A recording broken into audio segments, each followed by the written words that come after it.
Greetings, friends, family, and survivors.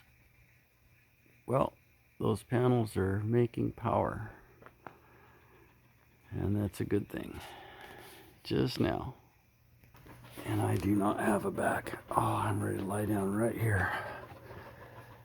So, trying to figure out how Frank told me about the manual says that these tiny little terminals that they want you to use both PV inputs, positive and negative. So I took some number 12 PV wire that I had, and I've got a negative on this side, and two positives on this side, going to these. Easy to show you like this.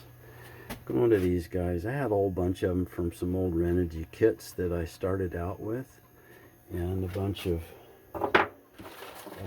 connectors. You just make your own PV wire. And so I started out by putting a bus here and doing the same thing you did on this side, but then that would expose in full sun 67 volts DC, which is enough to give you a buzz. So now nothing's exposed, it's all inside, nothing to shock you. And so this is the guy wire coming from the solar panels. The solar panel frames are grounded to this. And now all I have to do is pick up the ground rod right here that the inverter's grounded to and jump from right here to right here.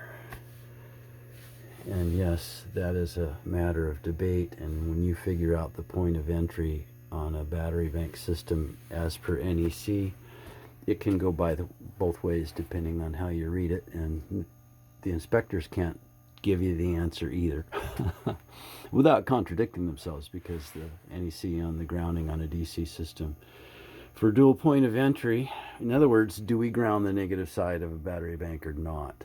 I do. The negative post on the battery bank goes to a ground rod.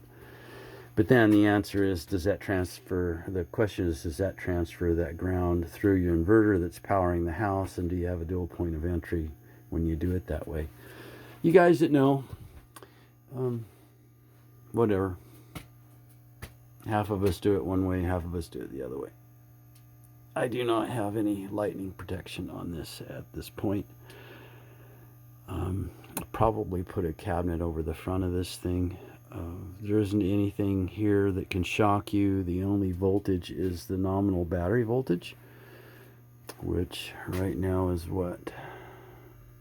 I don't even know how to run this thing. So 27.4 volts. Isn't going to hurt anybody if you touch it. But it's all fused on the battery side there.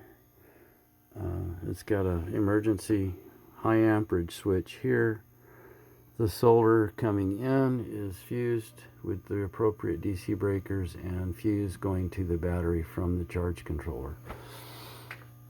There's a fuse on the sense wire for this. So I think it's pretty good. I'd like to get it all in conduit, but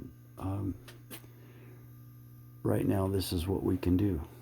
Yep, it's what we can do. So now I've got to come out of this box because this is the inverter output, and I need to come out of that and run a circuit into the house for the refrigeration.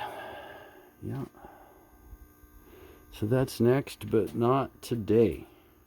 Definitely not today. So we're up and running.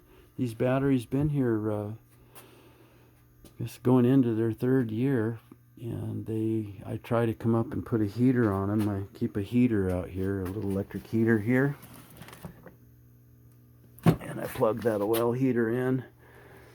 I put a 3,000 watt load on it for an hour and a half to cycle the batteries, and if you forget, it's a problem. And I think the lowest I've ever had these batteries, I think I got them down to about 75% one time.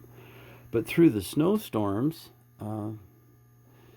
you lose about 10% a day. So 4-day snowstorm where the power is out is just not an issue. And now we have solar to augment that. Because actually, believe it or not, quite often some of our sunniest weather is just after a snowstorm. Clear and cold blows all the clouds out. So I think it's going to work pretty good, and now I have to figure out how to set this up for the way I want it. The absorb time and all that, I have no idea. I just use the standard settings, default settings for flooded lead acid. So I did hear that these work really well with lithium ion, and that is very cool. So, but again, I wouldn't use any lithium ion at all without a BMS when it's connected to a house. You know, it just doesn't make sense.